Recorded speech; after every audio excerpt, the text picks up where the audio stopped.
What if the most extraordinary journey isn't across distant galaxies, but through the vast stretches of our own deep past? Beneath the surface of our modern lives lies an ancient narrative, etched in bone and stone, a tale of transformation and adaptation that has shaped every fiber of who we are. Prepare to uncover the remarkable path of human evolution. A journey that began millions of years ago, leading to the complex, conscious beings we are today. Hello there, and welcome to the Sleepster, your tranquil sanctuary where the grandest mysteries of the universe unfold with a soft whisper, designed to soothe your mind as it expands with wonder.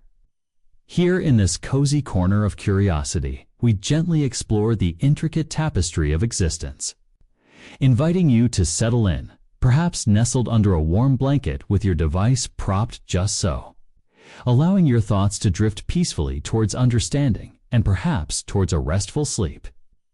I am truly so glad you've chosen to spend this quiet time with me. Tonight, we embark on a particularly profound journey, one that touches upon the very essence of our own being, the quiet, unfolding story of how we, as humans, came to be. This is the quiet story of our own becoming, a tale far more intricate, more fluid, and perhaps even more beautifully strange than our everyday senses suggest. Let us now settle deeper into our comfortable space. Take a soft, deep breath, letting the day's concerns gently recede, and begin our quiet, thoughtful journey into the most fundamental question of our existence. Where did we come from? To understand human evolution, we must first gently rewind the clock, not just thousands, but millions of years, to a time when the world was vastly different, and our ancestors were barely recognizable as anything akin to modern humans. Our story begins not with us, but with our deep primate ancestry, a shared lineage with the other remarkable creatures of the primate order, including monkeys and apes. This is a tale of shared beginnings, of subtle divergences, and of the slow, patient hand of natural selection guiding life along myriad paths. Imagine a lush, ancient forest, perhaps in the heart of Africa, some 6 to 8 million years ago. In this verdant canopy lived creatures that were the common ancestors of both humans and chimpanzees, our closest living relatives. These were not humans, nor were they chimpanzees as we know them today, but rather a species from which both lineages would eventually diverge, setting off on their own distinct evolutionary paths. This period marks a pivotal branching point in the tree of life, a moment when the subtle forces of natural selection began to nudge different groups in slightly different directions, responding to changing environments and emerging opportunities. It was a time of dynamic shifts, where the very landscape of the planet was undergoing transformations that would ultimately shape the destiny of countless species, including our own. The evidence for this deep ancestry comes from a rich and diverse tapestry of scientific disciplines woven together with meticulous care and quiet dedication. Paleontology, the study of ancient life through fossils, provides us with the invaluable skeletal remains of these early ancestors. Anthropologists and paleontologists carefully excavate remote sites, often under challenging conditions, painstakingly piecing together fragments of bone, teeth, and sometimes even ancient footprints. Each discovery, no matter how small, adds another brushstroke to the grand portrait of our past, allowing us to reconstruct the physical forms, behaviors, and ecological niches of these long extinct beings. These fossils are like whispered secrets from deep time, gradually revealing the story of our lineage.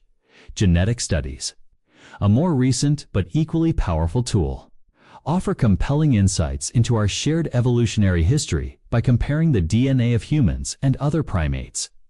By analyzing the similarities and differences in our genetic code, scientists can construct molecular clocks estimating the approximate time of our divergence from common ancestors. For example, the remarkable genetic similarity between humans and chimpanzees, often cited as around 98 to 99%, is a quiet testament to this shared heritage, reminding us that we are but a small twig on a much larger, ancient branch of life. This genetic echo from millions of years ago speaks volumes about our shared journey through evolutionary time, highlighting the deep biological connections that bind us to the rest of the living world. The subtle variations in our DNA tell a story of adaptation, migration, and the slow, deliberate work of evolution. These early ancestors were primarily arboreal, meaning they lived predominantly in trees, a lifestyle that profoundly shaped many of their defining characteristics and abilities. Their bodies were exquisitely adapted for navigating a three-dimensional forest environment. Their hands and feet were highly dexterous, with opposable thumbs and big toes, perfectly suited for grasping branches and moving with agility through the canopy. Their vision was stereoscopic, providing excellent depth perception, crucial for judging distances and safely leaping between branches. Their brains, though smaller in absolute size compared to later hominins, were already developing the complexities necessary for intricate social interaction, sophisticated problem-solving within their ecological niche, and the processing of complex sensory information from their rich forest habitat.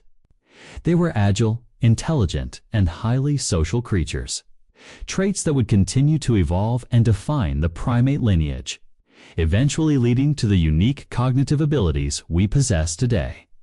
The gentle sway of the trees was their home, their playground, and their sanctuary, shaping their very being. The environmental backdrop to this early evolution was one of gradual, yet profound, change. Over millions of years, the climate in parts of Africa began to shift, driven by geological forces and global climate patterns. The dense, continuous forests, which had dominated the landscape for eons, started to recede, giving way to more open woodlands, patches of gallery forest along rivers, and eventually vast, sprawling savannas. This environmental transformation presented both significant challenges and emerging opportunities for our ancestors. For those species that remained exclusively tied to the dwindling forests, life became more precarious. However, for those who could adapt to life on the ground, perhaps to forage for new food sources that were becoming available in these more open environments, or to travel between increasingly isolated patches of forest, a new evolutionary path began to unfold. It was this gentle pressure, this slow unfolding of environmental change, that set the stage for one of the most defining characteristics of the human lineage: bipedalism, the ability to walk upright on two legs. The ground, once a mere transit route, was slowly becoming a new frontier. This period of environmental flux also saw the development of diverse dietary strategies among early primates. While many remained frugivores, fruit eaters, or folivores, leaf eaters, the availability of new resources in more open environments, such as tubers, roots, and perhaps even small animals, began to favor individuals who could exploit these new food sources. This dietary flexibility would become increasingly important in later stages of human evolution, driving adaptations in dentition and digestive systems. The ability to access a wider range of foods would provide a more stable and diverse energy supply, crucial for supporting larger brains and more active lifestyles. Understanding our deep ancestry is not just about tracing a lineage. It is about recognizing our profound connection to all life on Earth. It reminds us that we are not separate from nature, but an intrinsic part of its grand unfolding story. Our bodies carry the echoes of these ancient arboreal lives in the structure of our hands, which retain a remarkable grasping ability, in the flexibility of our shoulders, which allow for a wide range of motion, and even in the remnants of reflexes found in human infants that harken back to a time when clinging securely to a mother's fur was a matter of survival. These subtle biological legacies are quiet whispers from our distant past, connecting us to the ancient forests and the creatures that thrived within them. The study of our deep ancestry is a journey into self-discovery, inviting us to contemplate the vastness of evolutionary time and the remarkable continuity of life. It challenges our anthropocentric view, gently placing us within the broader context of Earth's biodiversity. We are the product of millions of years of adaptation, a testament to the power of natural selection to sculpt life in response to changing environments. This quiet contemplation of our primordial roots invites us to feel a deep sense of belonging, a connection to the vast ancient tree of life from which we gently emerged. It is a humbling and beautiful thought, allowing us to drift into a peaceful awareness of our evolutionary heritage, recognizing that the story of humanity is inextricably linked to the story of life itself, a continuous unfolding narrative of growth, change, and adaptation across the eons. The gentle whisper of the ancient winds carries the echoes of our beginnings, inviting us to listen deeply to the story written in the very fabric of our being. As our journey through human evolution gently unfolds, we arrive at a pivotal moment. It's a quiet revolution that fundamentally reshaped our ancestors and set them on an entirely new evolutionary path. The dawn of bipedalism. It's the remarkable ability to stand and walk upright on two legs. This transition, which began roughly 6 to 7 million years ago, is not a sudden leap, but a gradual, incremental shift, driven by a complex interplay of environmental pressures and emerging advantages.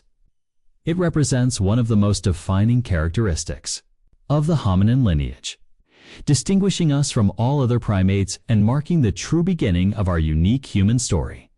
Imagine the changing landscapes of ancient Cephia, Africa during the late Miocene epoch, as the global climate underwent subtle but significant shifts.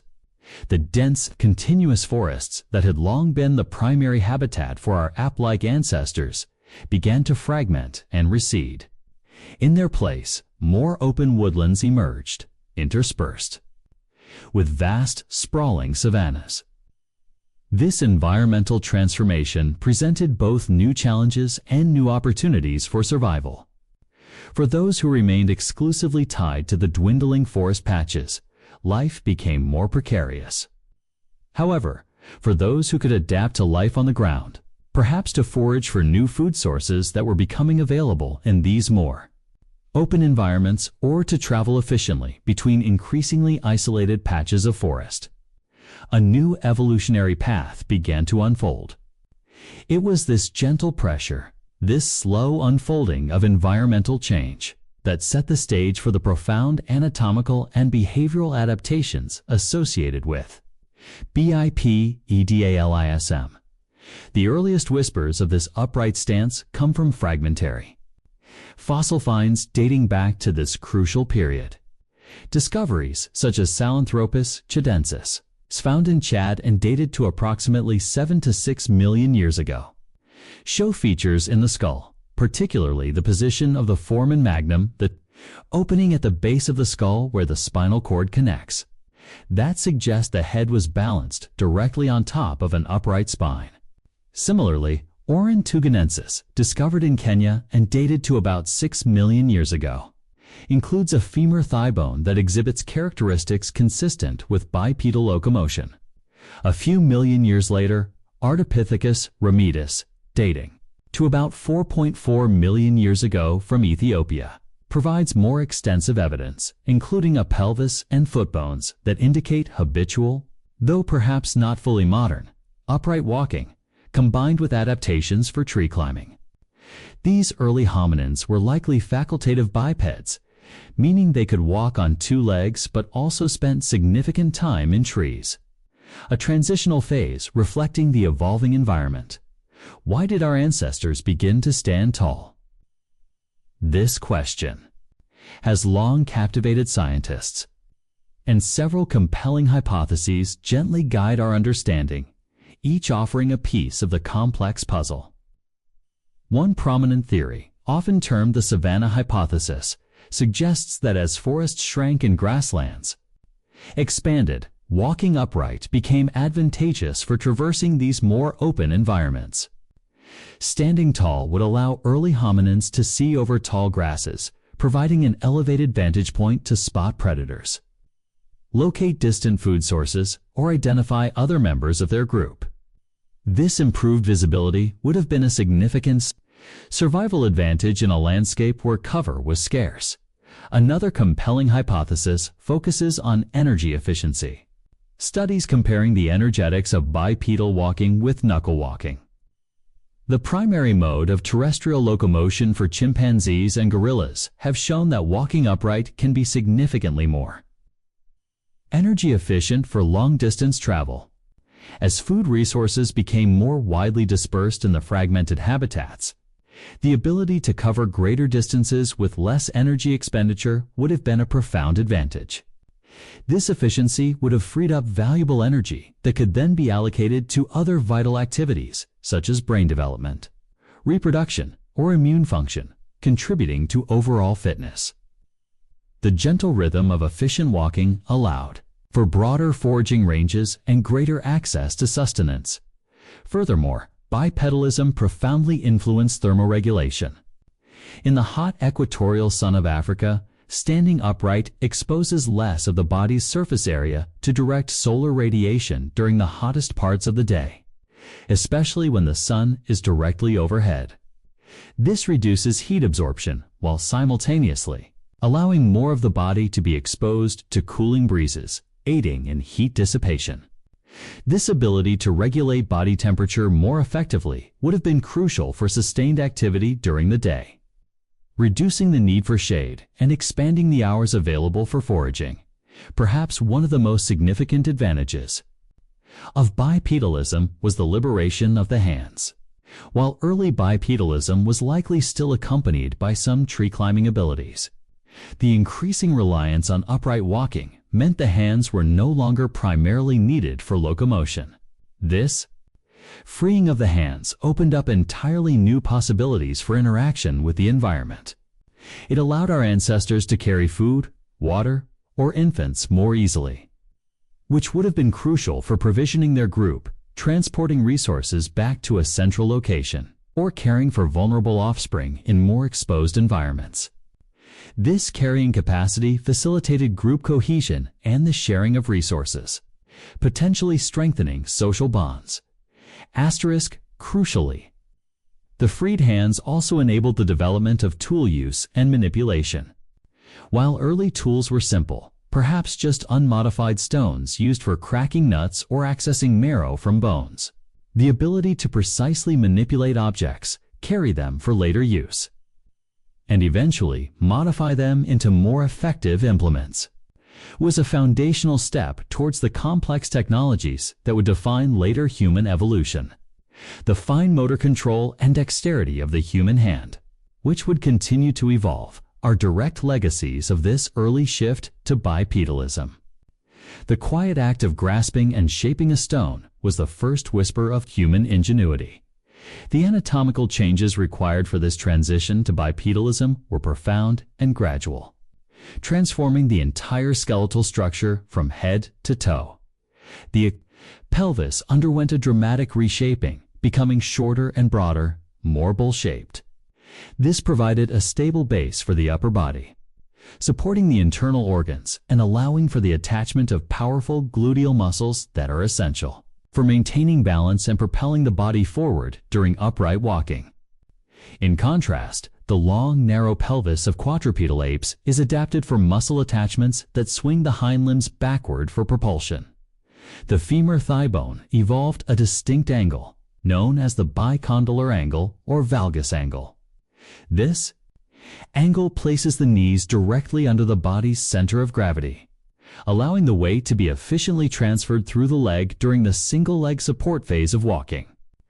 This unique knee anatomy is a hallmark of habitual bipedalism and is clearly visible in hominin fossils.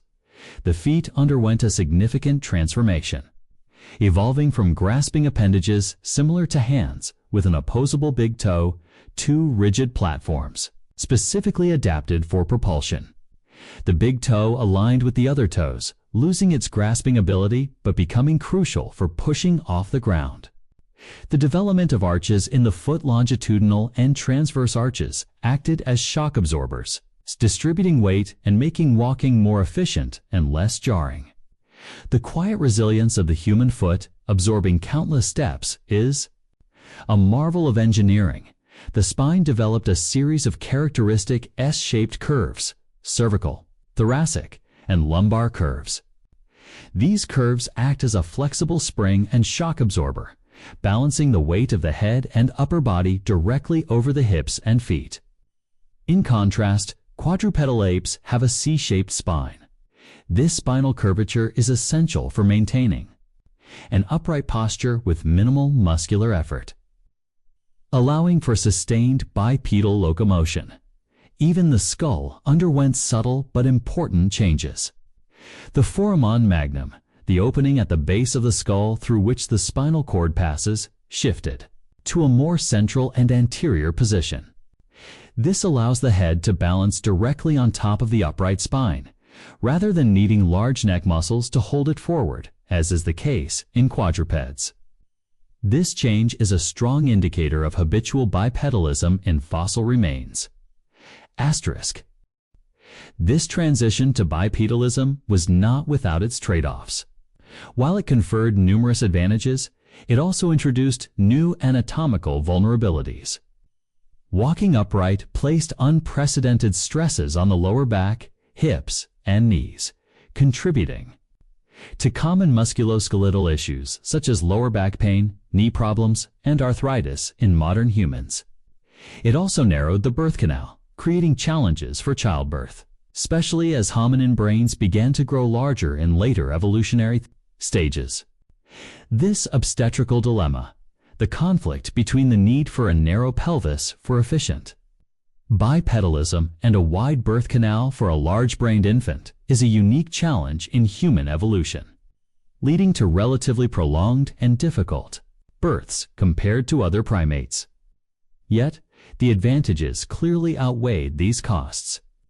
As bipedalism became the defining and exclusive mode of locomotion for all subsequent hominin species, the quiet revolution of standing tall profoundly influenced our ancestors' lives in myriad ways, extending beyond mere locomotion. It changed how they interacted with their environment, how they found and processed food, how they avoided predators, and how they cared for their young.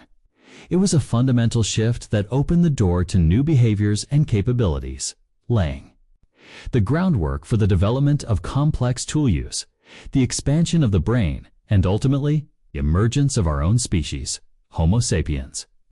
The gentle act of standing upright, seemingly simple, was in fact a monumental evolutionary step, a silent declaration of a new way of being in the world, setting our lineage on an irreversible path towards the future.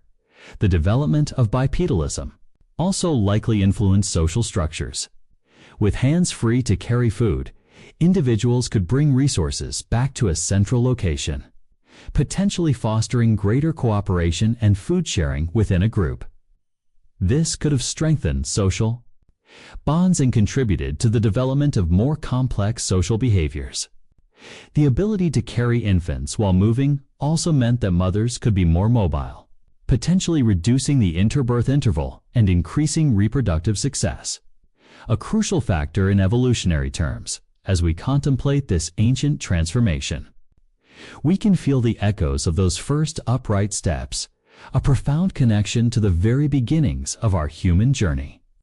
It is a story of adaptation, resilience, and the slow, deliberate unfolding of a unique way of moving through the world. The shift to bipedalism was not just a change in posture.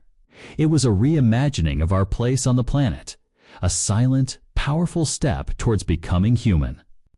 This deep historical perspective allows us to drift into a peaceful appreciation of our evolutionary heritage, recognizing the profound significance of standing tall as a cornerstone of our identity.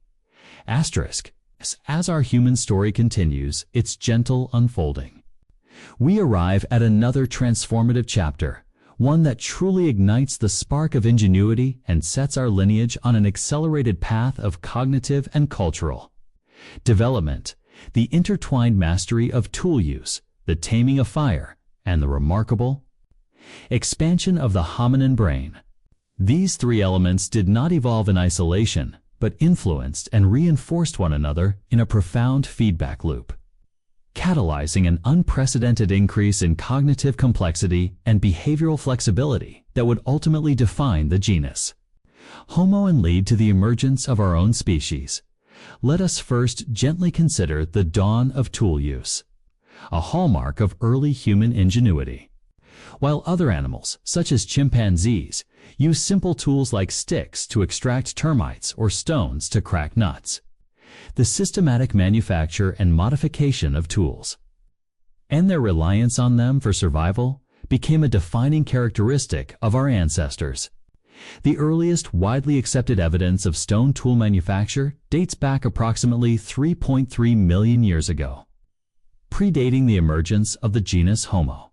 These earliest tools, found at the Lamekvi site in Kenya, are remarkably simple, consisting of basic stone flakes struck from larger cores, likely used for cutting meat from carcasses or crushing plant materials.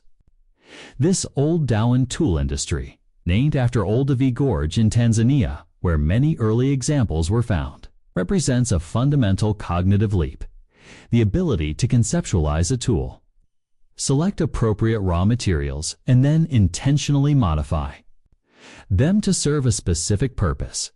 Imagine the quiet scene: an early hominin, perhaps an Australopithecus or an early Homo species, carefully selecting a river cobble, assessing its properties, and then striking it with another stone to detach a sharp flake. This seemingly simple act required a level of planning, foresight, and fine motor control that was unprecedented. The sharp edges of these flakes provided access to new food sources previously unavailable, such as nutrient-rich bone marrow from large animal carcasses or tough plant parts. This dietary expansion, particularly the increased consumption of meat and marrow, would have provided a richer, more concentrated source of protein and fat, crucial for fueling a developing brain. The consistent availability of these high-quality foods likely played a vital role in supporting the metabolic demands of a larger, more complex brain. Thus, tool use directly contributed to dietary shifts that, in turn, supported brain growth, creating a powerful positive feedback loop. Over hundreds of thousands of years, tool technology slowly but steadily advanced. Around 1.76 million years ago, a new and more sophisticated tool industry emerged, the Acheulean, characterized by the iconic hand axe. These teardrop-shaped tools, often symmetrical and bifacially flaked, worked on both sides, represent a significant increase in cognitive ability. Their manufacture required greater planning, skill, and an understanding of geometric forms. The widespread distribution of Acheulean hand axes across Africa, Asia, and Europe suggests a shared cultural tradition and a remarkable persistence of technological knowledge over vast geographical areas and immense spans of time. These hand axes were versatile, likely used for butchering large animals, digging for roots or water, stripping bark, and even as projectiles. The quiet shaping of stone was becoming an art form, a testament to growing cognitive abilities. Parallel to the development of tools, and perhaps even more transformative, was the gradual mastery of fire. The ability to control fire represents a monumental leap in human evolution, providing a suite of unprecedented advantages that profoundly reshaped hominin behavior, diet, and social structures. While the precise timing of habitual fire use is still debated, evidence suggests controlled fire was in use by Homo erectus as early as 1.5 million years ago, with more widespread and consistent evidence appearing around 400,000 years ago. Imagine the profound impact of fire on early hominin life. Firstly, fire provided warmth and protection. In colder climates or during chilly nights, a controlled fire offered a vital source of heat, allowing hominins to expand into new, previously uninhabitable environments. The flickering flames also served as a deterrent to nocturnal predators, creating a safe haven and allowing for more restful sleep, which in turn could have supported cognitive development. The quiet crackle of the fire became a symbol of security and community. Secondly, and perhaps most crucially, fire-enabled cooking. The controlled application of heat to food, particularly meat and tough plant materials, had revolutionary consequences. Cooking breaks down tough fibers, denatures proteins, and gelatinizes starches, making food easier to chew, digest, and absorb nutrients from.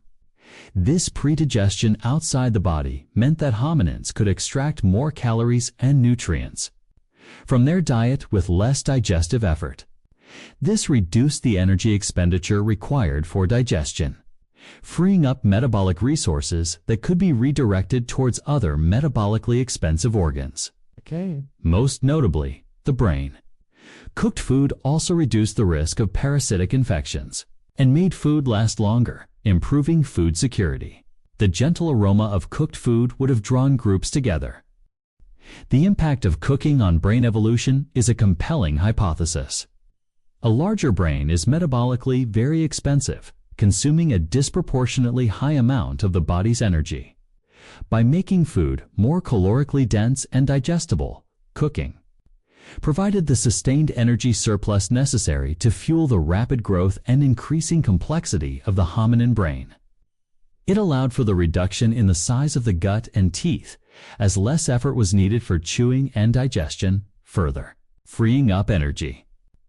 This cooking hypothesis suggests a direct link between the mastery of fire and the trajectory of human encephalization brain growth. Beyond warmth and cooking, fire also offered light, extending the active day into the night. This allowed for more time for social interaction, tool-making, planning, and storytelling around the campfire. The communal hearth became a focal point for social bonding, fostering cooperation and the transmission of knowledge across generations. The flickering light would have illuminated faces, facilitating communication and strengthening group cohesion. Fire, therefore, was not just a tool. It was a social catalyst, profoundly reshaping hominin behavior and culture. The third, and arguably most defining element in this evolutionary triad is the expanding brain. While early hominins like Australopithecus had brains roughly the size of a modern chimpanzee's, around 400 to 500 cubic centimeters, the genus Homo saw a dramatic increase in brain size, particularly in the frontal lobes associated with planning, problem-solving, and complex thought. Homo erectus, for example, had a brain size ranging from 800 to 1200 cubic centimeters, a significant leap. By the time of early Homo sapiens and Neanderthals, brain size reached the modern range of 1200 to 1500 cubic centimeters. This encephalization was not merely about size. It was about reorganization and increased complexity. The development of specific brain regions, such as the prefrontal cortex for executive functions, decision-making, and social behavior, and areas associated with language like Broca's and Wernicke's areas, suggests profound cognitive advancements. The larger brain allowed for enhanced memory, improved learning capabilities, more sophisticated problem-solving, and the ability to engage in abstract thought. The relationship between tool use, fire, and brain expansion was a dynamic feedback loop. The development of more complex tools required greater cognitive abilities planning, foresight, fine motor control, and the ability to learn from experience. These cognitive demands, in turn, favored individuals with larger, more complex brains. Simultaneously, the dietary changes enabled by tool use, access to meat and marrow, and cooking increased nutrient absorption, provided the necessary energy to fuel this metabolically expensive brain growth. The social benefits of fire communal living, extended activity hours, And enhanced learning also created an environment conducive to cognitive development and the transmission of complex information. This period also saw the beginnings of more complex social structures and behaviors. Living in larger, more cooperative groups would have provided greater protection against predators, facilitated more efficient foraging, and allowed for the sharing of knowledge and skills. The development of a division of labor, where some individuals specialized in hunting while others focused on gathering or childcare, would have further enhanced group survival and efficiency. The increasing cognitive capacity of hominins would have supported these complex social dynamics, allowing for greater cooperation, empathy, and the development of rudimentary forms of communication. The quiet revolution of ingenuity truly took hold during this period. 'Twas a time when our ancestors moved beyond simply reacting to their environment and began to actively shape it. The ability to craft tools, to control the powerful force of fire, and to leverage an ever-expanding brain transformed them from mere inhabitants of the landscape into active agents of change. This profound shift laid the foundation for all subsequent human cultural and technological development, setting the stage for the migrations out of Africa, the diversification of human populations, and ultimately, the emergence of the fully modern human mind. As we gently contemplate this ancient era of innovation, we can feel the echoes of those first sparks of ingenuity, the quiet determination to shape the world around us. It is a story of remarkable adaptation driven by a relentless curiosity and an innate capacity for problem solving. This deep historical perspective allows us to drift into a peaceful appreciation of our evolutionary heritage, recognizing that the very essence of human creativity and our ability to transform our world has roots deep in the ancient past, illuminated by the flickering light of the first fires. As our human story continues its gentle unfolding, we arrive at one of the most remarkable chapters in our collective past, the Great Migrations, a series of epic journeys that saw our ancestors, Homo sapiens, venture out of their African homeland and spread across the globe. This monumental expansion, beginning roughly 60,000 to 70,000 years ago, was not a single unified exodus, but a complex tapestry of movements, adaptations, and dispersals that ultimately led to the peopling of every habitable continent. It is a testament to the resilience, adaptability, and exploratory spirit that defines our species. Imagine the vast, ancient landscapes of Africa, the cradle of humanity. For millions of years, the story of hominin evolution unfolded primarily within this continent, from the earliest bipeds to the emergence of anatomically modern humans. By about 300,000 years ago, Homo sapiens had evolved in Africa, characterized by our distinctive skeletal features, including a more globular skull, a prominent chin, and a lighter build compared to earlier hominin species. These early Homo sapiens were already skilled toolmakers, capable hunters and gatherers, and possessed the cognitive abilities that would enable their unprecedented global expansion. The precise triggers for the out-of-Africa migrations are still a subject of gentle scientific debate, but a combination of factors likely played a role. Environmental shifts, particularly periods of climatic fluctuation that led to the expansion of savannas and the creation of green corridors across otherwise arid regions, could have facilitated movement. These periods of increased rainfall would have opened up new foraging opportunities and made travel across previously impassable deserts more feasible. Imagine a subtle invitation from the land itself, beckoning our ancestors to explore new horizons. Population growth within Africa may also have exerted pressure, leading smaller groups to seek new territories and resources. As populations expanded, competition for local resources might have encouraged some groups to venture into adjacent, less populated areas. Furthermore, the development of more sophisticated cognitive abilities and technological innovations would have equipped these early migrants with the necessary tools and strategies to adapt to diverse environments outside of Africa. This included more efficient hunting techniques, better ways to process food, and potentially early forms of symbolic thought and social organization that facilitated larger, more cohesive groups. The initial wave of migration out of Africa is thought to have occurred along a southern coastal route following the abundant marine and coastal resources. From East Africa, groups likely moved along the Arabian Peninsula, then along the coastlines of South Asia, Southeast Asia, and eventually reaching Australia. This coastal highway would have provided a relatively consistent food supply and allowed for easier navigation compared to venturing into unknown inland territories.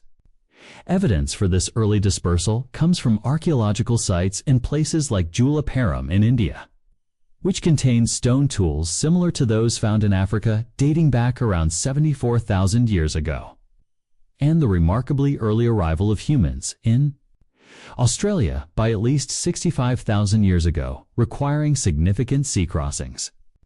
The quiet lapping of waves would have accompanied these intrepid voyagers. As these early pioneers spread, encountered diverse environments, from arid deserts to lush rainforests, and adapted to them with remarkable flexibility. This adaptability is a hallmark of Homo sapiens. They developed new tool technologies, refined their hunting and gathering strategies, and learned to exploit local resources. This period of dispersal also saw the diversification of human populations, with genetic differences accumulating as groups became geographically isolated and adapted to their specific surroundings. These genetic variations are like subtle echoes of ancient journeys, tracing the paths of our ancestors across continents. A later significant wave of migration, often referred to as the Northern Route, saw Homo sapiens move into the Middle East and then fan out into Europe and Central Asia. This expansion was more complex, involving adaptations to colder climates and interactions with other hominin species, most notably the Neanderthals.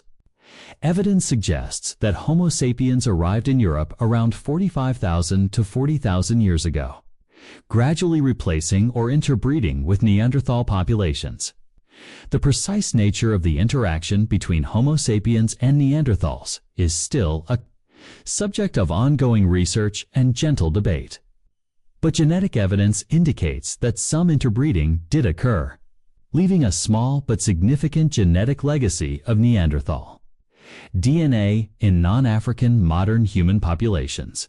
The colonization of Eurasia involved significant technological and cultural innovations. As Homo sapiens moved into colder, more seasonal environments, they developed more sophisticated hunting tools, such as spears and otlots, spear throwers, allowing them to hunt large game more effectively. They also developed tailored clothing, using animal hides and furs, and constructed more complex shelters, including semi-subterranean dwellings and structures made from mammoth bones. The mastery of fire became even more crucial in these colder climates, providing warmth, light, and a means to process food. The quiet hum of communal life around a fire would have been a comforting presence in the vast, cold wilderness. The final major continental colonization was the peopling of the Americas, a journey that represents one of the most challenging and remarkable feats of ancient human migration. It is generally accepted that the first humans arrived in North America from Asia, crossing a land bridge known as Beringia, which connected Siberia and Alaska during periods of lower sea levels, likely between 25,000 and 15,000 years ago. From there, they spread rapidly south, eventually reaching the tip of South America. The exact routes and timing of these migrations are still debated, with theories suggesting both an ice-free corridor through the North American ice sheets and a coastal migration route along the Pacific coast. The journey into the Americas involved adapting to entirely new ecosystems, from Arctic tundras to dense forests and vast plains. These early Americans, often referred to as Paleondians, developed distinctive tool technologies, such as the Clovis points, highly effective spearheads used for hunting megafauna like mammoths and mastodons. Their rapid dispersal across two continents in a relatively short period speaks volumes about their adaptability and their ability to exploit diverse ecological niches. The silent footsteps of these pioneers echoed across vast, untouched landscapes. The Great Migrations were not just about geographical dispersal. They were also a period of immense cultural and cognitive development. As Homo sapiens spread across the globe, they developed diverse languages, complex social structures, and rich symbolic cultures. The appearance of cave art in Europe, for example, Lascaux, Chauvet, and rock art in Australia, dating back tens of thousands of years, provides compelling evidence of abstract thought, artistic expression, and complex belief systems. These artistic endeavors suggest a mind capable of symbolic representation, storytelling, and a deep engagement with the world around them. The quiet strokes of paint on cave walls are whispers from our ancient, artistic souls. The genetic evidence for these migrations is equally compelling. By analyzing mitochondrial DNA, mtDNA, which is passed down exclusively through the maternal line, and Y chromosome DNA, which is passed down exclusively through the paternal line, scientists can trace distinct genetic lineages back to their origins in Africa and map their dispersal across the continents. These genetic maps corroborate the archaeological evidence, providing a powerful and detailed picture of our global family tree. Every human alive today carries genetic markers that tell a story of these ancient journeys, connecting us all to a common African ancestry. The out-of-Africa migrations represent the ultimate triumph of human adaptability and resilience. Our ancestors faced immense challenges: harsh climates, new predators, unfamiliar food sources, and vast distances, yet they persevered. Driven by a combination of necessity, curiosity, and an innate drive to explore. This global expansion laid the foundation for the incredible diversity of human cultures, languages, and societies that exist today. It is a profound reminder that despite our superficial differences, we are all part of a single, interconnected, human family, sharing a common origin and a remarkable history of exploration and adaptation. As we gently contemplate these epic journeys, we can feel the echoes of those ancient footsteps, a deep connection to the intrepid spirit that carried our ancestors across continents, allowing us to drift into a peaceful appreciation of our shared human odyssey. As our human story continues its gentle unfolding, we arrive at another monumental turning point, a quiet transformation that fundamentally reshaped our relationship with the natural world and laid the foundations for all subsequent human civilization, the agricultural revolution. This profound shift, beginning roughly 12,000 to 10,000 years ago, saw Homo sapiens transition from a nomadic hunter-gatherer existence to a settled agrarian lifestyle, marking the dawn of a new era defined by cultivation, domestication, and an unprecedented ability to shape our environment. It was a revolution not of sudden conquest, but of gradual understanding and patient cultivation, forever altering the trajectory of human evolution and culture. Imagine the world prior to this revolution. For hundreds of thousands of years, Homo sapiens lived as hunter-gatherers, moving across landscapes in pursuit of wild game and edible plants. Their lives were characterized by a deep, intimate knowledge of their environment, a diverse diet, and a nomadic or semi-nomadic existence dictated by the seasonal availability of resources. Groups were typically small, egalitarian, and highly adaptable, relying on their wits and collective knowledge to survive. This ancient way of life, though demanding, fostered a unique connection to the rhythms of nature, a quiet harmony with the ebb and flow of the wild world.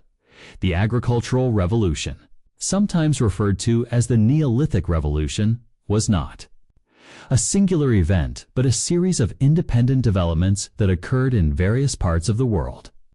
It began in the Fertile Crescent of the Middle East, a region encompassing modern-day Iraq, Syria, Lebanon, Israel, Palestine, Jordan, and parts of Turkey and Iran.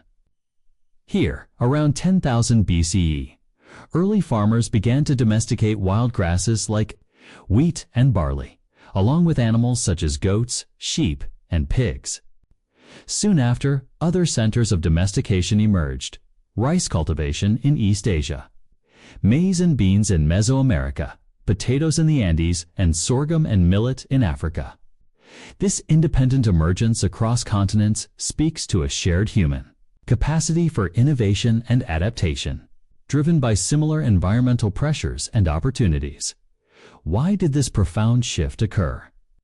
The reasons are complex and gently debated among scholars. One prominent hypothesis points to climatic changes at the end of the last ice age, around 12,000 years ago. As the glaciers retreated, the climate became warmer and more stable, leading to an expansion of wild cereal grasses in certain regions. This increased abundance of wild grains might have encouraged more sedentary living, as groups could rely on these concentrated resources for longer periods. Over time, this sedentary lifestyle could have naturally led to experimentation with planting seeds and cultivating crops. Imagine the quiet observation of nature's bounty, leading to a gentle realization of its potential. Another factor might have been population pressure. As human populations slowly grew, the carrying capacity of traditional hunter-gatherer lifestyles might have been stretched, making agriculture a necessary innovation to support a larger number of people in a given area. The broad-spectrum revolution, a period before agriculture characterized by the exploitation of a wider range of smaller, more diverse food sources, may have also set the stage by familiarizing people with the life cycles of various plants and animals. The transition to agriculture was a gradual process, likely spanning many generations. It was not an immediate abandonment of hunting and gathering, but rather a slow incorporation of cultivation into existing subsistence strategies. Early farming was often small-scale, supplementary to foraging, and involved simple tools. Over time, as techniques improved and yields became more reliable, agriculture became the dominant mode of subsistence, leading to a cascade of profound and irreversible changes in human society. One of the most immediate and significant impacts of the agricultural revolution was the rise of sedentary living. Instead of constantly moving in search of food, people began to settle in one place, establishing permanent villages and eventually towns and cities. This stability allowed for the construction of more substantial dwellings, the accumulation of possessions, and the development of specialized crafts. Imagine the quiet comfort of a permanent home, a place to return to after a day's labor. Sedentary life, combined with a more reliable food supply from agriculture, led to an unprecedented increase in population density and overall population growth. Hunter-gatherer populations were typically limited by the availability of wild resources and the challenges of mobility with infants. Agriculture, by allowing more food to be produced from a smaller area, removed these constraints. While early agricultural diets were often less diverse and nutritionally poorer than hunter-gatherer diets, leading to initial declines in health, the sheer quantity of food produced could support more people. This population boom was a silent testament to the power of human ingenuity to reshape ecological limits. Asterisk, the shift to agriculture also profoundly impacted human health. While it provided more food, it often led to a less diverse diet, heavily reliant on a few staple crops. This increased reliance on carbohydrates and reduced protein intake could lead to nutritional deficiencies. Furthermore, living in close proximity to domesticated animals and in denser settlements facilitated the spread of infectious diseases.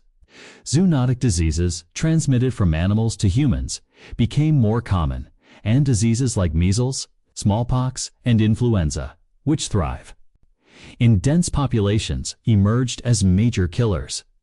Skeletal remains from early agricultural communities often show evidence of increased disease. Dental problems, and nutritional stress compared to their hunter-gatherer predecessors. It was a trade-off: more food, but often at a cost to individual health. However, the long-term consequences of agriculture were transformative for social structures. With settled life and surplus food, societies became more complex and hierarchical. Food surpluses allowed for the support of non-food producing specialists, such as artisans, priests, and rulers. This led to the development of social stratification, with some individuals accumulating more wealth and power than others. The need for irrigation systems, storage facilities, and defense against raids from other groups also fostered greater social organization and the emergence of centralized authority. The quiet hum of a growing community, with its new roles and responsibilities, began to define human interaction. The agricultural revolution also fundamentally altered our relationship with the environment. Instead of adapting to natural ecosystems, humans began to actively manage and transform them. Forests were cleared for fields, rivers were diverted for irrigation, and landscapes were reshaped to suit agricultural needs. This marked the beginning of large-scale human impact on the environment, leading to issues like soil erosion, deforestation, and habitat loss, problems that continue to challenge us today. The gentle hand of cultivation was also a powerful force of environmental change. The domestication of animals was another crucial component of this revolution. Animals like cattle, sheep, goats, and pigs provided not only meat, milk, and hides, but also labor for plowing fields, transportation, and manure for fertilizing crops. Dogs, domesticated much earlier, played roles in hunting and guarding. This symbiotic relationship with animals further integrated them into human societies and economies, creating new interdependencies. The quiet presence of domesticated animals became an integral part of human life. The development of new technologies was intrinsically linked to agriculture.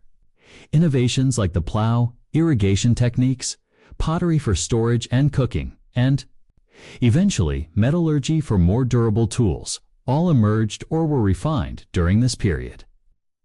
The need to process, store, and transport agricultural products drove technological advancements that had far-reaching implications beyond farming itself. The quiet hum of invention began to resonate through human settlements. The agricultural revolution also had profound implications for human cognition and culture. The demands of farming, understanding seasonal cycles, managing water, selecting seeds, and caring for livestock required a different kind of knowledge and planning than hunting and gathering. This likely fostered new ways of thinking about time, resources, and the natural world. The development of writing systems, which emerged later in agricultural societies, was often driven by the need to manage complex agricultural economies, record harvests, and track property. This ability to record and transmit information beyond oral tradition further accelerated cultural and technological development. The long-term consequences of the agricultural revolution are still unfolding. It led to the rise of complex societies, states, and empires, the development of cities, writing, mathematics, and organized religion. It created the conditions for the scientific and industrial revolutions that would follow millennia later. However, it also brought about new challenges: increased social inequality, vulnerability to famine due to reliance on a few crops, and the escalating impact on the environment. The quiet ripple effect of this revolution continues to shape our modern world as we gently contemplate this ancient transformation. We can feel the echoes of those first planted seeds, the quiet patience of early farmers, and the profound changes that rippled through human societies. It is a story of human ingenuity, adaptation, and the complex, often paradoxical, consequences of our choices. This deep historical perspective allows us to drift into a peaceful appreciation of our evolutionary heritage, recognizing that the very fabric of our modern lives, our cities, our economies, and our social structures, has roots deep in this ancient past, shaped by the quiet revolution that taught us to cultivate the earth. Asterisk, as our human story continues its gentle unfolding, we arrive at the pivotal chapter of our own emergence, the rise of Homo sapiens. This is the narrative of how our species, unique among all hominins, came to dominate the planet, spreading across continents and developing the complex societies and cultures that define us today. It is a story not just of survival, but of a singular evolutionary trajectory, marked by profound anatomical and cognitive distinctions that set us apart. Imagine the vast tapestry of hominin evolution, stretching back millions of years in Africa. For much of this time, our lineage was just one of many. Various species of Australopithecus and early Homo forms coexisted, each adapting to their specific ecological niches. Even after the first migrations out of Africa, multiple hominin species, such as Homo erectus, Neanderthals, and Denisovans, populated different parts of the world. Then, roughly 300,000 years ago, within the diverse landscapes of Africa, our species, Homo sapiens, emerged. This was not a singular event in one small location, but likely a process of gradual evolution and intermingling across a broad geographical range within the continent, leading to the consolidation of the features that define us. What precisely makes Homo sapiens unique among this rich array of hominin forms? The distinctions lie in a combination of subtle yet significant anatomical features and, more profoundly, in our unparalleled behavioral capabilities. Anatomically, Homo sapiens possesses a more globular, rounded skull, reflecting a larger and more complex brain, particularly in the frontal and parietal regions associated with higher-order cognitive functions. Our faces are flatter, with a prominent chin and smaller brow ridges compared to the more robust, prognathic, projecting faces of earlier hominins and Neanderthals. Our skeletons are generally more gracile, or lightly built, with longer limbs and more slender bones, indicating a shift towards greater agility and efficiency in locomotion rather than brute strength. The quiet elegance of our form speaks to a different evolutionary path. However, it is in our behavioral distinctives that the true uniqueness of Homo sapiens shines most brightly. While other hominins, like Neanderthals, were intelligent, capable, toolmakers, and even engaged in some symbolic behaviors, Homo sapiens developed these capacities to an unprecedented degree. The hallmark of our species is our capacity for complex, symbolic thought and language. As we explored in the previous section, the emergence of a fully grammatical, open-ended language, capable of conveying abstract concepts, hypothetical scenarios, and complex narratives revolutionized our ability to communicate, cooperate, and transmit knowledge. This allowed for the rapid accumulation of innovations, leading to what is known as cumulative culture, where knowledge and technology build upon previous generations. Rather than being reinvented, this behavioral modernity is evidenced by a rich and diverse archaeological record. We see the widespread production of advanced and specialized tools made from a variety of materials, including stone, bone, antler, and ivory. These include finely crafted blades, projectile points like spearheads, and arrowheads, fishing tools, sewing needles, and awls. The efficiency and specialization of these tools allowed Homo sapiens to exploit a wider range of resources and adapt to incredibly diverse environments. The quiet precision of these ancient crafts speaks volumes about the evolving mind. Perhaps most striking is the explosion of art and symbolic expression. The appearance of elaborate cave paintings, for example, Lascaux, Chauvet, Altamira, portable art like carved figurines and decorated objects, and personal adornments such as beads and pendants dating back tens of thousands of years, provides compelling evidence of abstract thought, aesthetic appreciation, and complex belief systems. These artistic endeavors suggest a mind capable of creating meaning beyond immediate utility, engaging in ritual and expressing a rich inner world. The silent beauty of these ancient artworks whispers across the millennia. Furthermore, Homo sapiens. Developed complex social structures and behaviors. Evidence suggests larger, more interconnected social networks, extending beyond immediate family groups, facilitated by language and shared cultural norms. The presence of exotic materials found far from their source indicates extensive trade networks or long-distance travel, fostering connections between disparate groups. More elaborate burial practices, often involving grave goods and symbolic rituals, suggest a growing awareness of mortality, a belief in an afterlife, and a deeper sense of spiritual or ritualistic behavior. The quiet solemnity of ancient burials hints at a profound shift in understanding existence and our place within the stisas.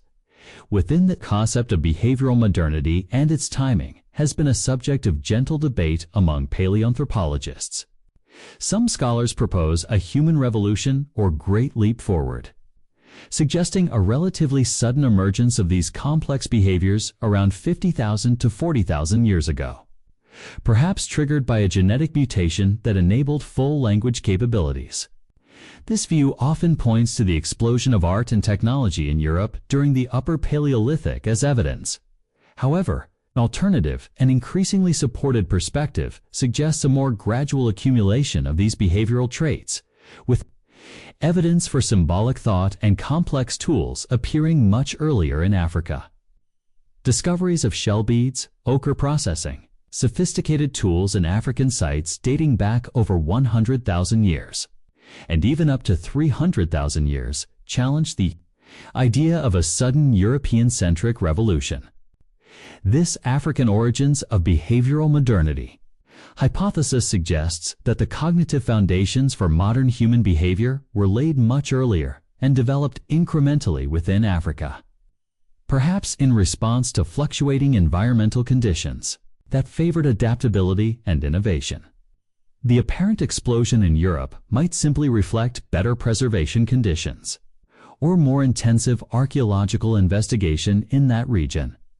This gradualist view emphasizes the continuous unfolding nature of our evolution. Regardless of the precise timing, the unique path of Homo sapiens involved a critical period of interaction and eventual outcompeting or absorption of other hominin species as we spread across the globe. When Homo sapiens began their migrations out of Africa, they were not alone. Various other hominin populations already inhabited Eurasia. The most well-known of these encounters was with the Neanderthals, Homo neanderthalensis, in Europe and parts of Asia. Neanderthals were robust, cold-adapted hominins with large brains. Sophisticated tool technologies, Mousterian industry, and evidence of caring for their sick and burying their dead. For tens of thousands of years, Homo sapiens and Neanderthals coexisted, and the nature of their interaction is a subject of intense scientific interest. While there may have been periods of competition, genetic evidence now conclusively shows that interbreeding occurred between Homo sapiens and Neanderthals. Today, non-African modern human populations carry a small but significant percentage, typically 1 to 4% of Neanderthal DNA in their genome, a quiet genetic whisper from ancient encounters. This genetic exchange suggests that interactions were not solely antagonistic and that some populations blended. Further east, in Asia, Homo sapiens also encountered the Denisovans, another enigmatic hominin group identified primarily through genetic evidence from a finger, bone, and teeth found in a Siberian cave. Like Neanderthals, Denisovans also interbred with Homo sapiens with some modern human populations, particularly in Southeast Asia and Oceania, carrying a higher percentage of Denisovan DNA. This indicates a complex web of interactions and genetic exchanges as Homo sapiens expanded across Eurasia. Even more recently, evidence has emerged of other distinct hominin species coexisting with Homo sapiens. Homo floresiensis, famously known as the hobbits, lived on the island of Flores in Indonesia until as recently as 50,000 years ago. A small-bodied hominin with a tiny brain but surprisingly sophisticated tool use. Similarly, Homo luzonensis, discovered in the Philippines, also represents a distinct, small-bodied hominin lineage that persisted until relatively recently. These discoveries highlight the remarkable diversity of the hominin family tree and the fact that for much of our history, Homo sapiens was just one of several human species sharing the planet. The quiet persistence of these diverse lineages paints a richer picture of our past. The eventual outcome, however, was that Homo sapiens became the sole surviving hominin species, while the exact reasons for the disappearance of other hominins are complex and likely varied by region, involving factors like climate change, resource competition, and potentially direct or indirect interactions with Homo sapiens. The unparalleled adaptability and flexibility of Homo sapiens were undoubtedly key to their success. Our species demonstrated an extraordinary capacity to innovate, to learn, and to adapt to an astonishing range of environments. From the frozen tundras of the Arctic to the scorching deserts and dense, tropical rainforests, this adaptability stemmed from several interconnected factors. Our advanced cognitive abilities allowed for rapid, technological innovation and the development of diverse subsistence strategies. Our complex language facilitated the transmission of knowledge and the coordination of large, cooperative groups. Our ability to form extensive social networks, even with non-kin, provided resilience in times of stress. Furthermore, our unique biological plasticity, including our ability to digest a wide range of foods and regulate body temperature in diverse climates, contributed to our success. We were not specialized for one environment, but were generalists, capable of thriving almost anywhere. The quiet hum of human adaptability resonated across the globe. The rise of Homo sapiens to global dominance is a profound story of evolutionary success. It is the narrative of how a species, born in Africa, leveraged its unique cognitive and behavioral traits to explore, adapt, and ultimately thrive across the entire planet.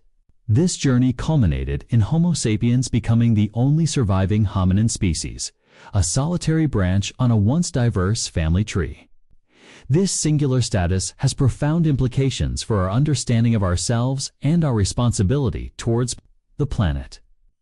We are the inheritors of an extraordinary evolutionary legacy, shaped by millions of years of adaptation and innovation.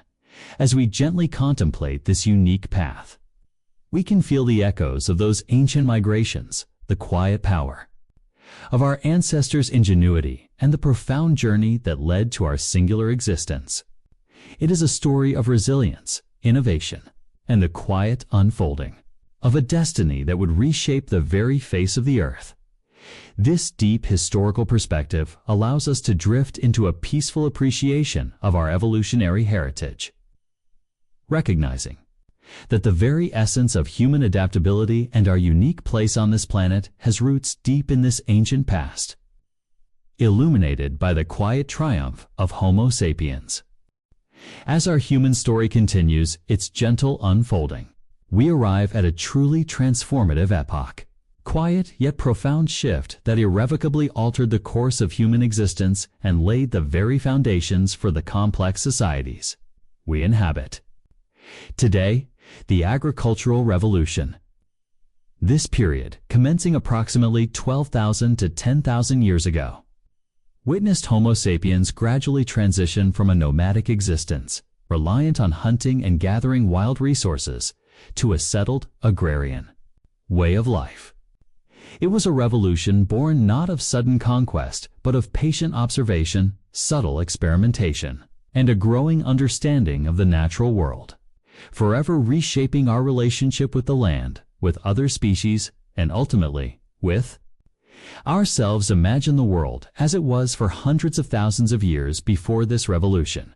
Our ancestors lived as skilled hunter-gatherers, moving across vast landscapes in tune with the seasons, following herds and harvesting wild plants.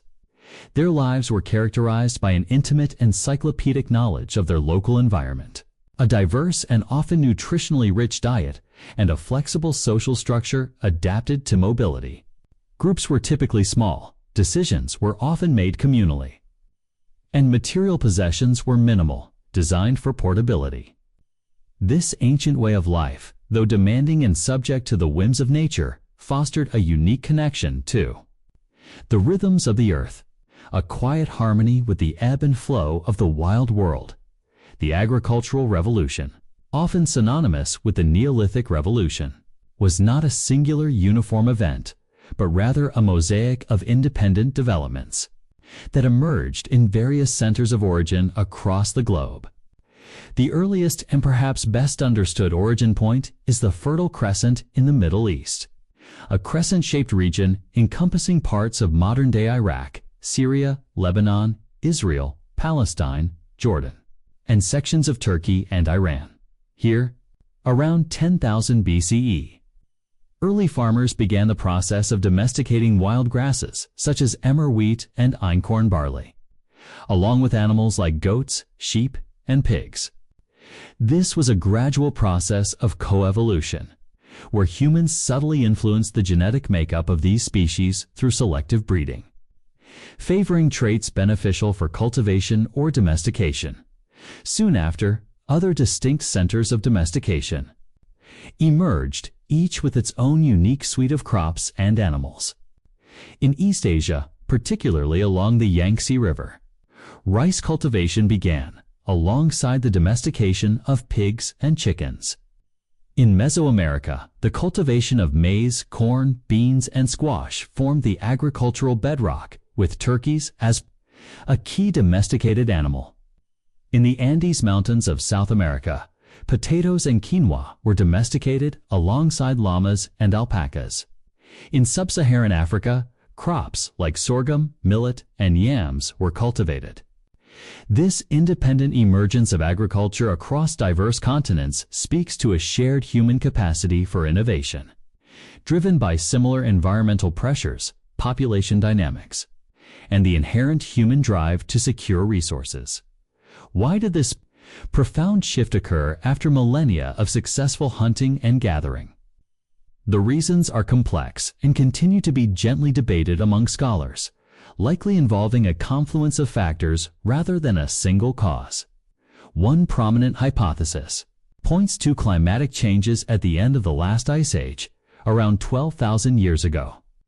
As the vast glaciers retreated, the Earth's climate became warmer and more stable, creating more predictable growing seasons and leading to an expansion of wild cereal grasses in certain regions, such as the Fertile Crescent.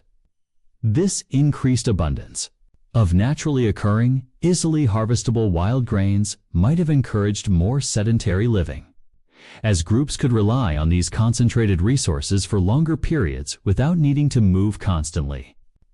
Over time, this semi-sedentary existence could have naturally led to experimentation with planting seeds, tending to wild stands, and eventually actively cultivating crops. Imagine the quiet observation of nature's bounty, leading to a gentle realization of its potential for sustained provision. Another significant factor might have been population pressure.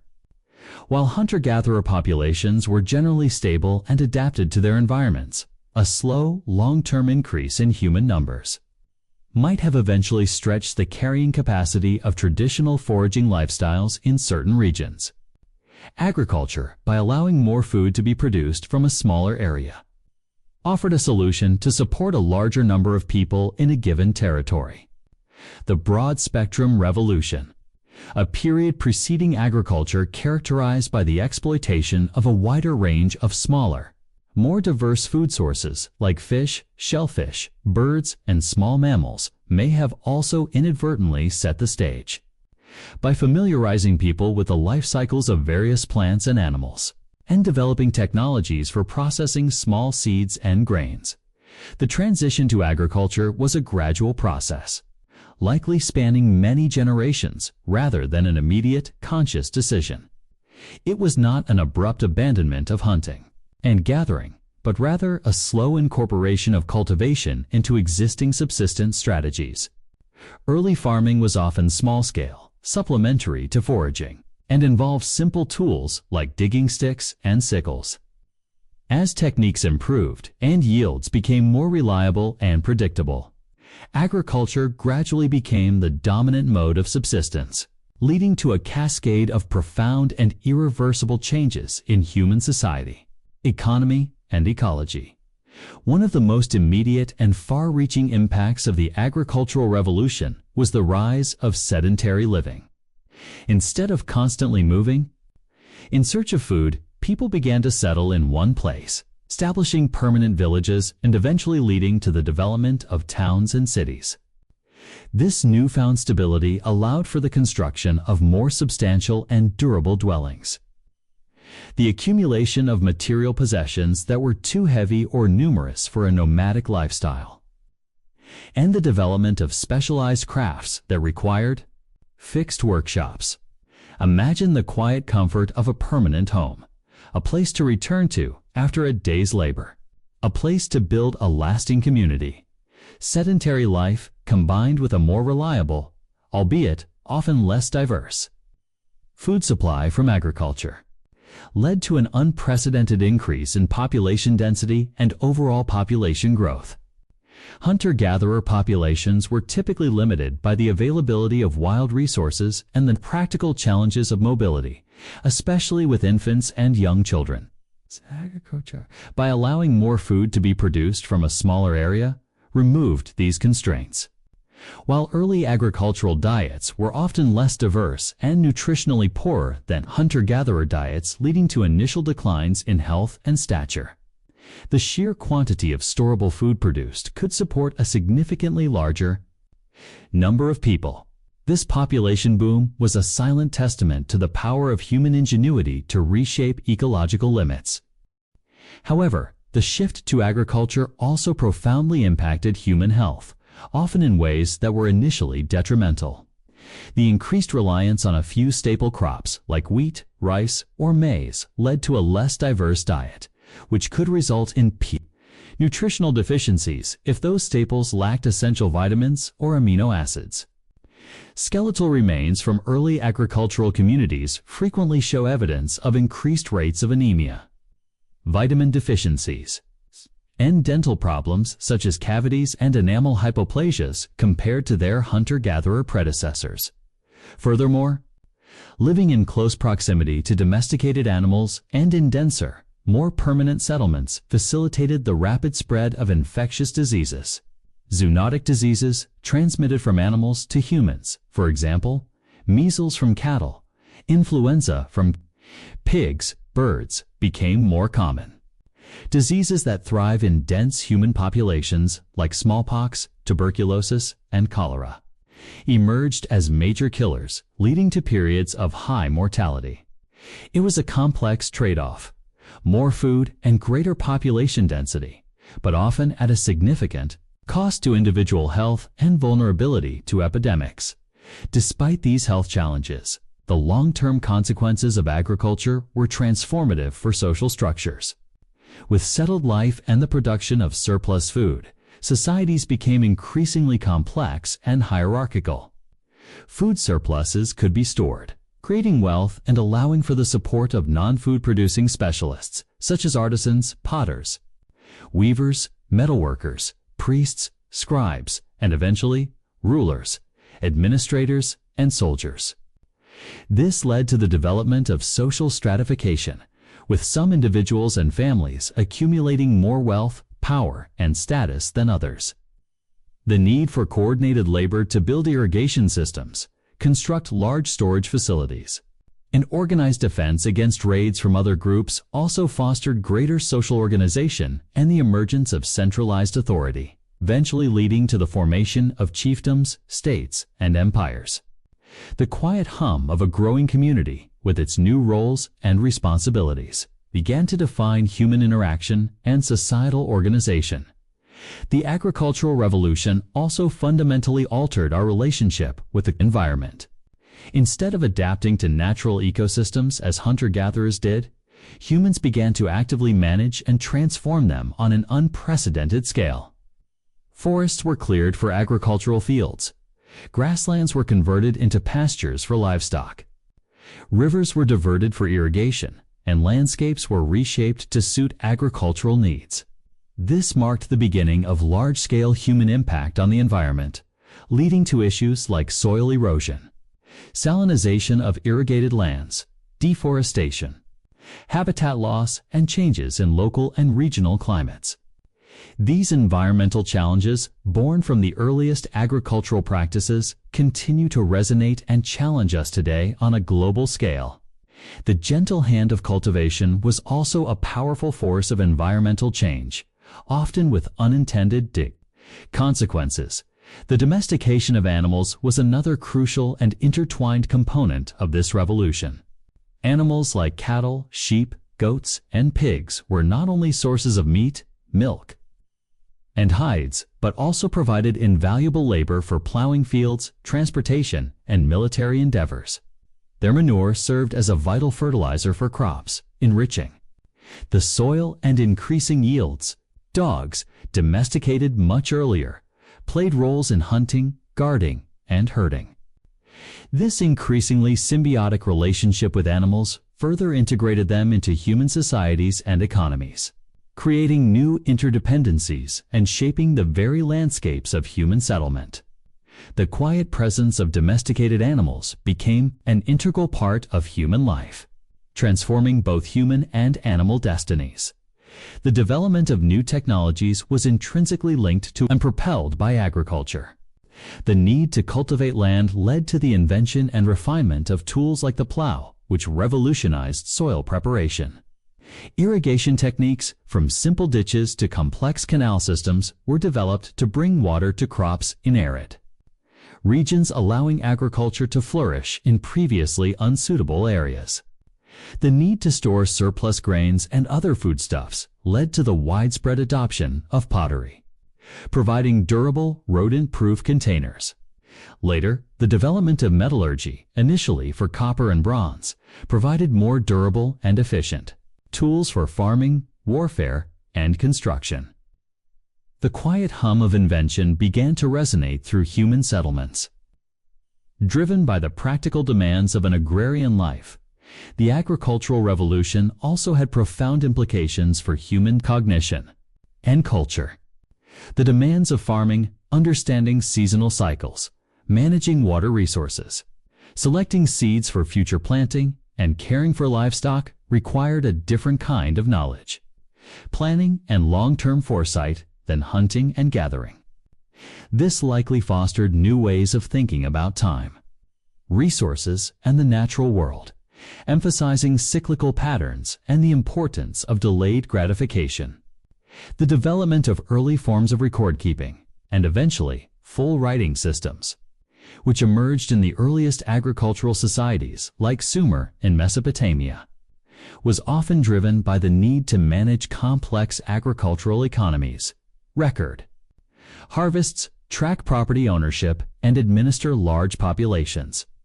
This ability to record and transmit information beyond oral tradition further accelerated cultural and technological development, allowing for the accumulation of vast bodies of knowledge. In essence, the agricultural revolution represents a profound turning point in human history, a Faustian bargain, as some scholars describe it. While it provided the foundation for unprecedented population growth, the development of complex societies, technological advancements, and the rise of civilizations, it also brought about new challenges, increased social inequality, vulnerability to famine due to reliance on a few crops and susceptibility to crop failures, the burden of increased labor, and the escalating impact on the environment. It was a trade-off where the benefits of stability and surplus came with new forms of hardship and responsibility.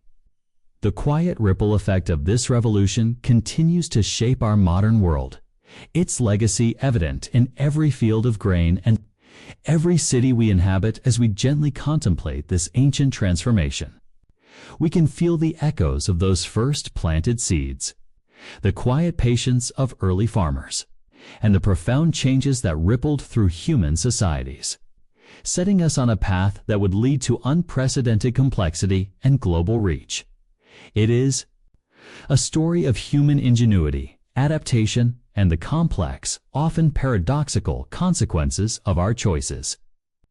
This deep historical perspective allows us to drift into a peaceful appreciation of our evolutionary heritage, recognizing that the very fabric of our modern lives, our cities, our economies, and our social structures, has roots deep in this ancient past, shaped by the quiet revolution that taught us to cultivate the earth.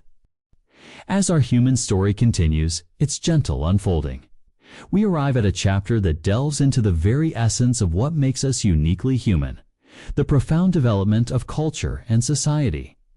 While the agricultural revolution provided the material foundation for settled life and larger populations, it was the intricate weaving of shared beliefs, complex social structures, cumulative knowledge, what we call culture, that truly allowed Homo sapiens to transcend mere survival and build the rich, multifaceted worlds we inhabit. This was a quiet, continuous process unfolding over millennia, transforming small bands of hunter-gatherers into the intricate social tapestries of early civilizations. Imagine the lives of our early ancestors, navigating the vast landscapes of the Paleolithic. Survival was paramount, dictated by the immediate needs of food, water, and shelter. Yet, even in these challenging times, the seeds of culture were being sown. Early forms of social organization, likely based on kinship and cooperation, were essential for hunting large game, gathering dispersed resources, and protecting against predators. The very act of sharing food, caring for the sick and elderly, and teaching the young laid the groundwork for complex social bonds and reciprocal altruism. These were the quiet beginnings of a shared human experience, extending beyond individual needs to embrace the well-being of the group. With the advent of the agricultural revolution and the transition to sedentary life, the conditions for the accelerated development of culture and society became ripe. Permanent settlements allowed for the accumulation of possessions, the construction of more elaborate dwellings, and the investment of labor into infrastructure like irrigation systems. This stability fostered a sense of place and belonging, leading to the emergence of distinct local traditions and identities. The quiet hum of a settled village, with its daily routines and seasonal rhythms, became the backdrop for new forms of social interaction. One of the most significant aspects of this cultural evolution was the diversification of labor and the emergence of specialized roles. In hunter-gatherer societies, most individuals participated in similar subsistence activities. With agriculture, food surpluses meant that not everyone had to be directly involved in food production. This allowed individuals to specialize in other crafts: pottery for storing grains, weaving for textiles, tool-making, and eventually metallurgy.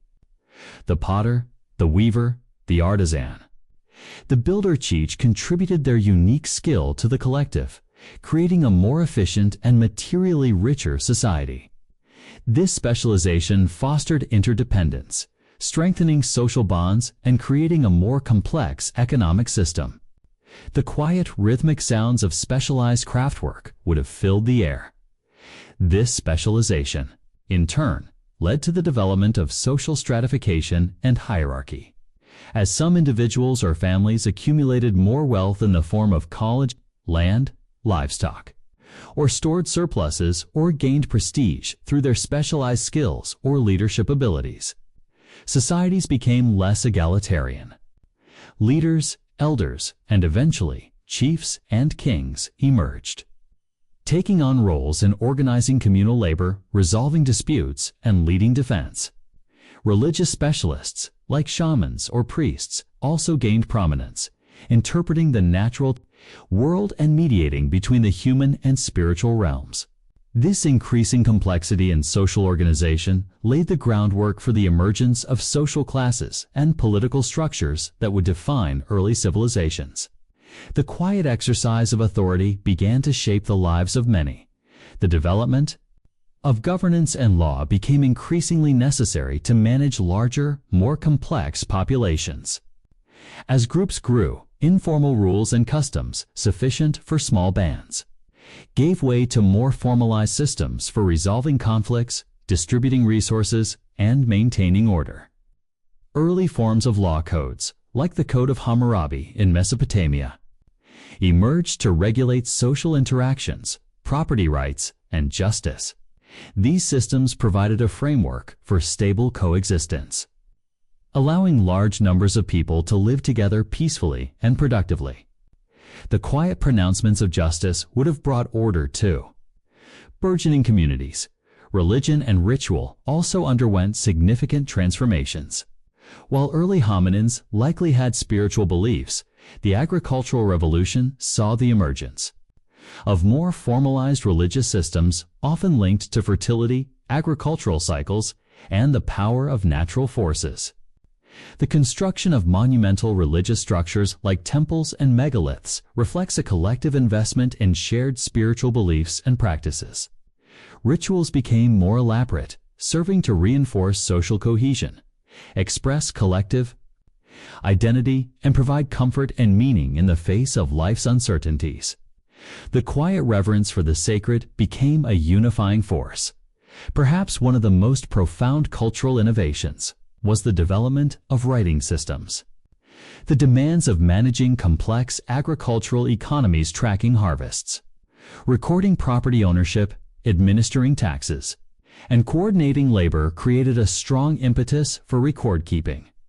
The earliest writing systems, such as cuneiform in Mesopotamia and hieroglyphs in Egypt, emerged around 5,000 to 6,000 years ago, initially as pictographic and ideographic symbols. Over time, these evolved into more abstract and phonetic systems.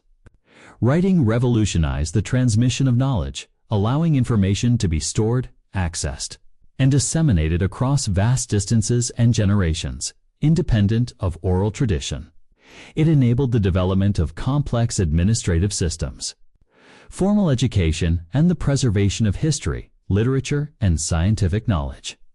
The quiet scratch of a stylus on clay or a brush on papyrus marked a new era of recorded thought. The growth of cities was a direct consequence of the agricultural revolution and a powerful catalyst for cultural and social development. As agricultural productivity increased, surplus food could support non-farming populations clustered in urban centers. Cities became hubs of trade, craft production, governance, and religious activity. They were melting pots of diverse peoples and ideas, fostering innovation and cultural exchange. The density of population in cities, however, also brought challenges, such as sanitation issues, social tensions, and the need for robust infrastructure. Yet, the vibrant energy of urban life, the quiet hum of countless individual stories intertwining, became a defining feature of human civilization. The development of science and mathematics also found fertile ground in agricultural societies. The practical needs of farming, predicting seasons, managing irrigation, surveying land led to advancements in astronomy, geometry, and arithmetic. The observation of celestial bodies became crucial for establishing calendars, essential for planting and harvesting. The need to measure and divide land led to the development of geometric principles. These early scientific inquiries were often intertwined with religious and philosophical thought, seeking to understand the underlying order of the cosmos. The quiet contemplation of numbers and patterns began to unlock the secrets of the universe. The expansion of trade networks became increasingly sophisticated. With specialized production in different regions, the exchange of goods and resources became vital. Early trade routes facilitated the movement not only of commodities, but also of ideas, technologies, and cultural practices. This exchange fostered greater interconnectedness between different societies, leading to cultural diffusion and the spread of innovations. The quiet rustle of goods exchanged, the murmur of diverse languages spoke of a world becoming increasingly intertwined. The development of warfare also became more organized and impactful in agricultural societies. With settled populations, accumulated wealth, and defined territories, the stakes of conflict increased. Organized armies, fortifications, and more sophisticated weaponry emerged. Warfare became a tool for acquiring land, resources, and labor, and for establishing dominance over neighboring groups. While a somber aspect of human history, was a profound social phenomenon that shaped political structures and technological development. The quiet tension of borders, the distant echoes of conflict, became part of the human experience. Ultimately, the development of culture and society beyond mere survival allowed Homo sapiens to build increasingly complex and resilient systems. It enabled us to adapt not just biologically, but culturally to a vast array of environments. It fostered a unique capacity for collective learning, problem-solving, and creativity that continues to define our species. This cultural evolution, driven by the power of shared ideas and collective action, allowed us to transcend the immediate constraints of our biological existence and create worlds of meaning, purpose, and ever-increasing complexity. The quiet unfolding of human civilization. From its humble agrarian beginnings to its sprawling urban centers, it's a testament to this enduring capacity. As we gently contemplate this ancient era of cultural flourishing, we can feel the echoes of those first shared stories, the quiet rhythm of communal labor, and the profound bonds that united our ancestors. It is a story of human connection, ingenuity, and the complex, often beautiful, tapestry of our shared existence.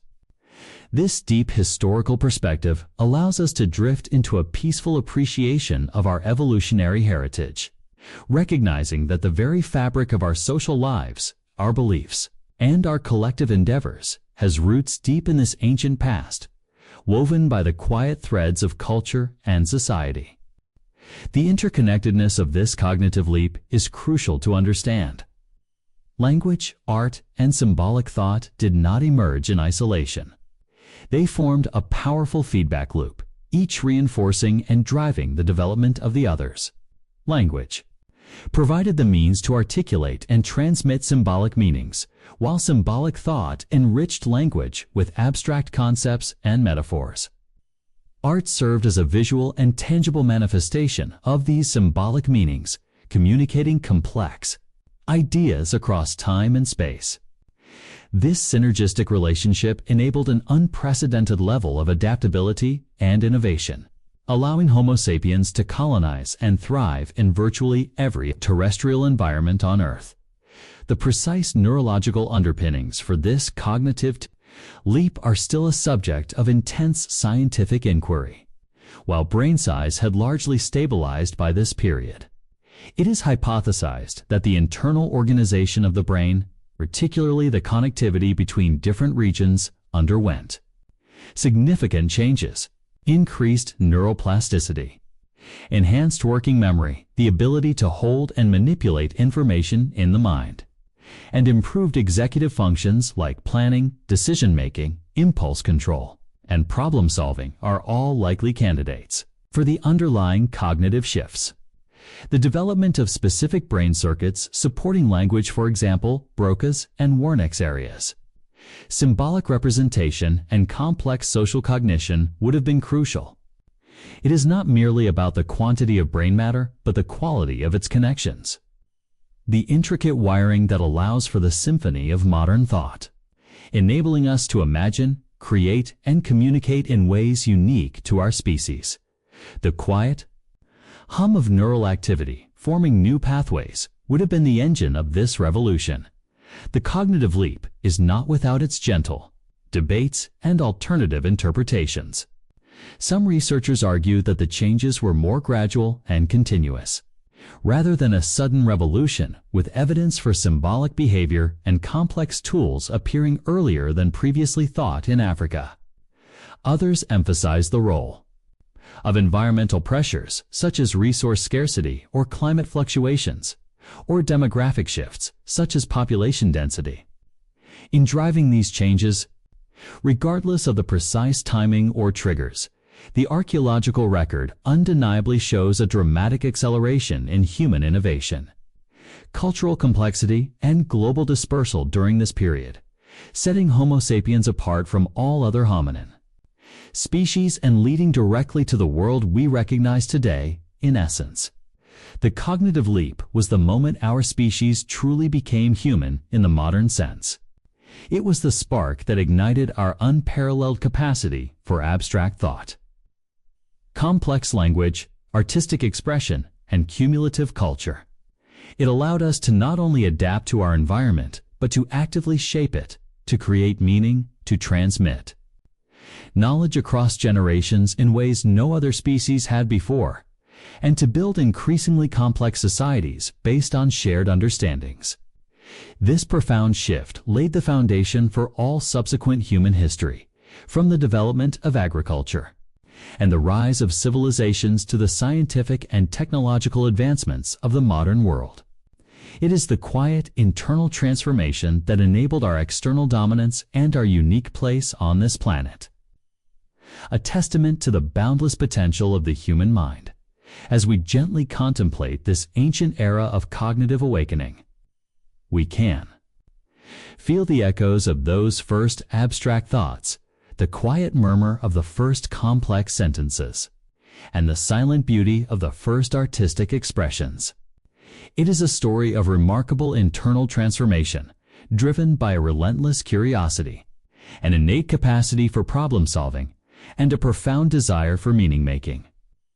This deep historical perspective allows us to drift into a peaceful appreciation of our evolutionary heritage, recognizing that the very essence of human creativity, our ability to understand and transform our world, and our unique capacity for self-reflection has roots deep in this ancient past, illuminated by the quiet spark of modern thought. The future of the human mind is perhaps even more intriguing. With increasing reliance on digital tools for memory, computation, and communication, will our brains adapt?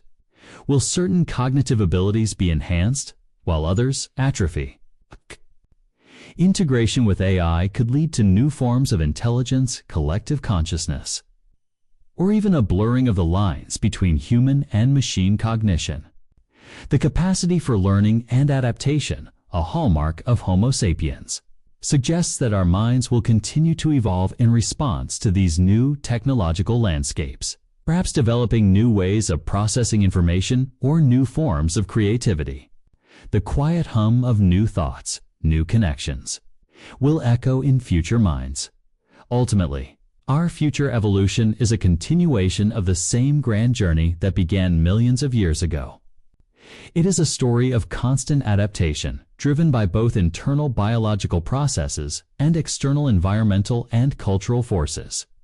What makes this chapter unique is the unprecedented role of human agency, our conscious ability to understand and potentially direct our own evolutionary path. This responsibility is both exhilarating and daunting, inviting us to contemplate the profound implications of our choices as we gently conclude this segment. Allow the vast possibilities of our future evolution to settle softly in your mind. The thought that we are still evolving, that our story is far from over, can be both humbling and strangely comforting. It reminds us of the continuous flow of life, the blend of ancient past, dynamic present, and unknown future. We are the inheritors of an extraordinary evolutionary legacy and the architects of our ongoing journey. May this quiet contemplation lead you into a deeper state of relaxation, where the concept of human evolution, in its biological, cultural, and technological forms, can gently guide you into a peaceful and restorative sleep, a serene part of the universe's unfolding story.